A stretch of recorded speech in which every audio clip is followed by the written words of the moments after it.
between abortion, TRANS, Yeah, all right. of these different things. And I feel like that's a lot of that because my foundation on why these things are bad is, well, the Bible tells me.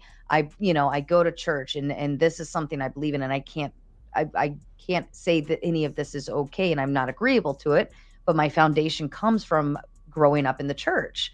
So if we're all not going to church, then your Yeah. foundation goes out the window. Would that be it? Like, to me, I feel like that would be the first thing I would attack is their moral foundations in order to break down all of the other things. I don't know. Does that sound stupid? I know I'm not No, I mean, I explaining think it good. that ultimately you're not going to have a moral foundation without some notion of the transcendent, some form of theism.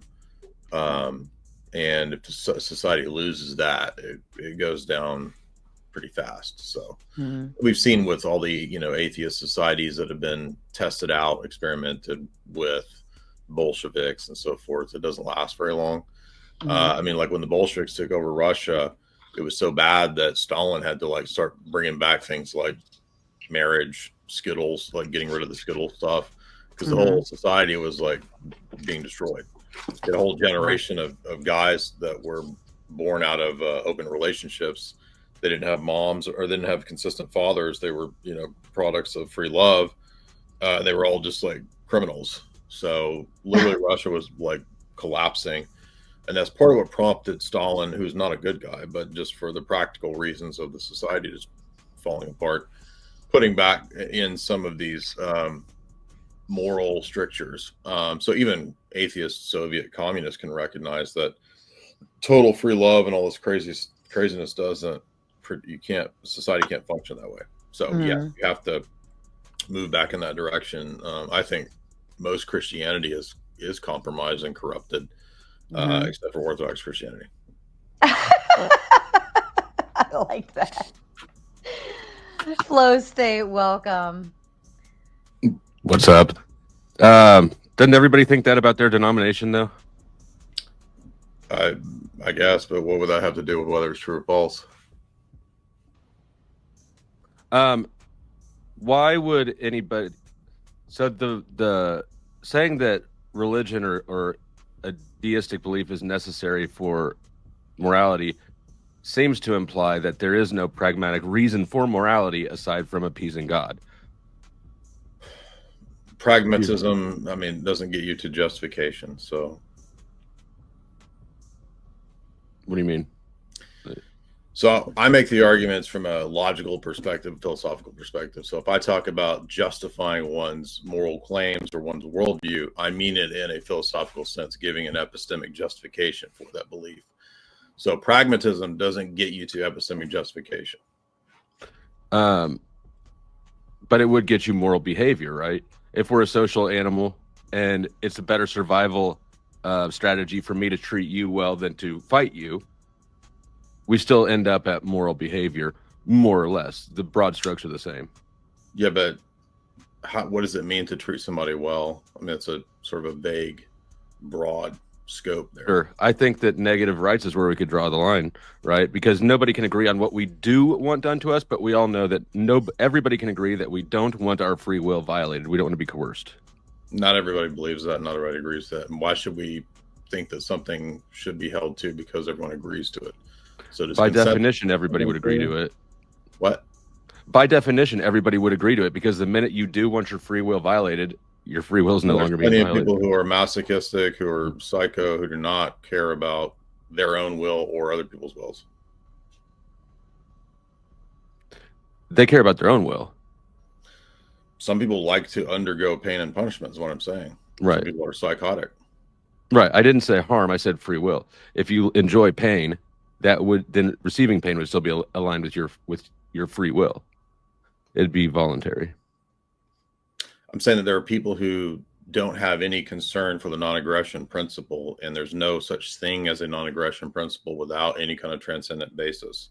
You can't tell me why I can't aggress people or why you ought not aggress people if the rule is nature, if natural law is what determines it. Well, the law of nature shows me predators and prey.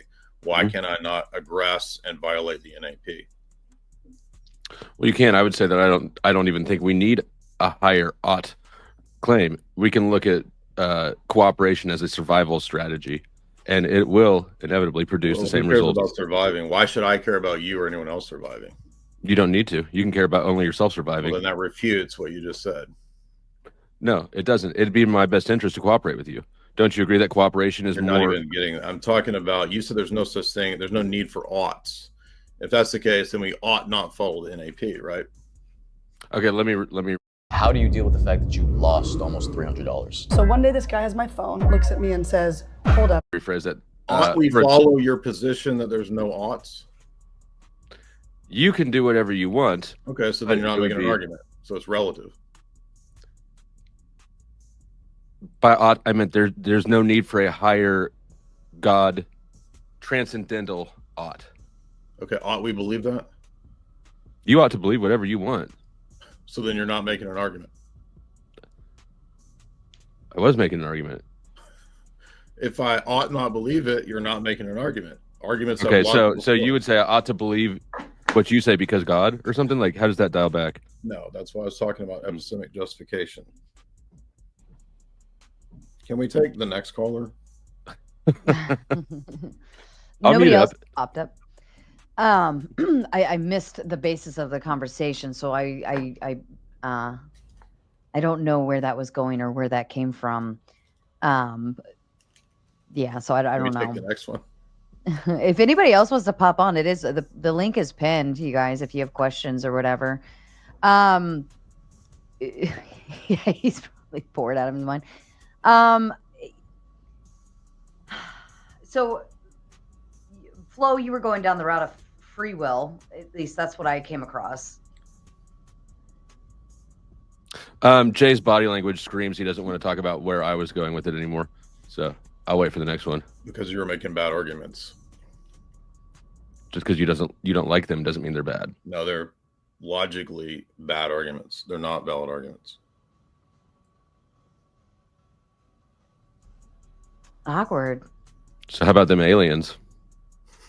Well, what do you think about the aliens, Flo? The aliens. The alien agenda, like, is it propaganda or is it legit? I think it's smoke. I think it's I think that there's a reason why it's coming out now. And I think it's being used for a distraction, to keep people's attention. Move it over here, move it over there. Oh no, there's drones in the skies, all that shit. So you guys agree there? That's good. I agree with that. Yeah, I think that as far as the secret society, psyops, government, I think Jay and I agree on most things, probably, but except for ethics. But yeah, I think that it's a distraction, and I think it has been for some time. Well, forever. I think that we've been playing around with our own vehicles for a long time and then blaming it on UFOs, but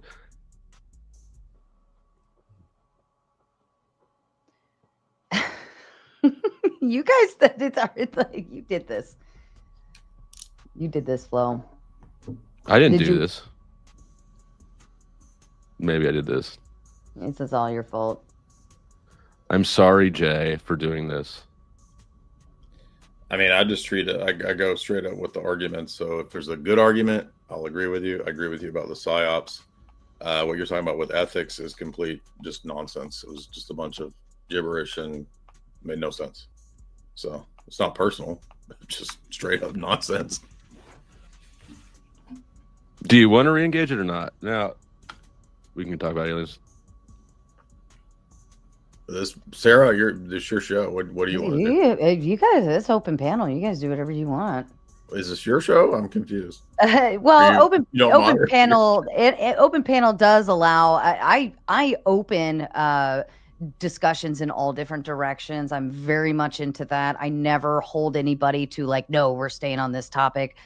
So if it floats all around and does whatever, and you guys either yell at each other or have a beer, I don't care. Again, like I've had this debate probably 5,000 times. I'm happy to engage any libertarian. We can talk about the NAP. We can talk about is-ought problem. The problem is that I'm not trying to be rude. I don't think you know what the is-ought problem is.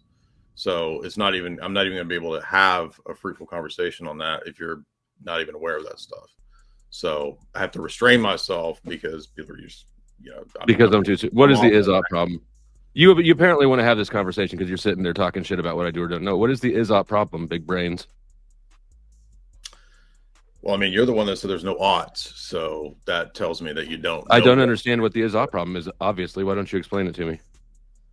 You can't get a moral normative claim and ought, what you ought to believe, if everything just is. And so this is a problem in philosophy because people have tried to give claims that are moral and binding when they have a metaphysic or a worldview, say materialism. I don't know if that's your view. You may not be a materialist, but if you're a materialist, for example, like say Sam Harris is, right, when he argues with Jordan Peterson, this comes up because Peterson says, well, you can't get an ought from an is, which is true. You can't get an ought from an is. So if everything just is, there's not a justification for saying that there ought to be an NAP or we ought not murder people or whatever.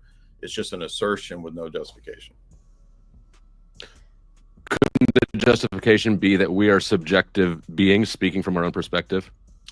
Again, that's just a metaphysical assertion. That's not. So justification means to give a good reason for, a coherent reason for why that is the case or ought to be the case.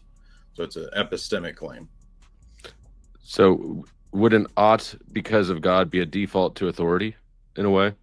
Or a default? Well, if God exists, then he would be the ultimate authority, but it wouldn't necessarily be a fallacy, no. So you're saying we should have oughts? In that people are not obviously do have oughts, because even if you engage in an argument like right now, and you're arguing that somebody ought to believe a position, if it's true, then if something's true, there's this logical force that comes along with it that we ought to believe it.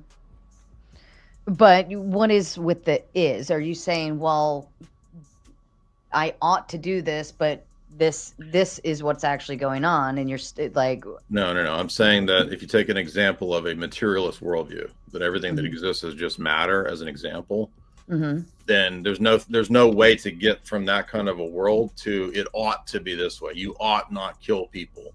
If everything is just molecules bouncing around, then there's nothing that says that the molecules ought to be some other way. They just are. Right. And so it's a logical non sequitur. It does not follow that you can say that it ought to be this way if everything is matter. It's fallacious. It doesn't follow. Don't you think that the ought is embedded in the cooperative nature of a conversation, right? The fact that we do that doesn't tell us that it ought to be done this way or that way. Not in a cosmic God commanded it sort of way, but in a prescriptive how to move forward sort of way. I think it does.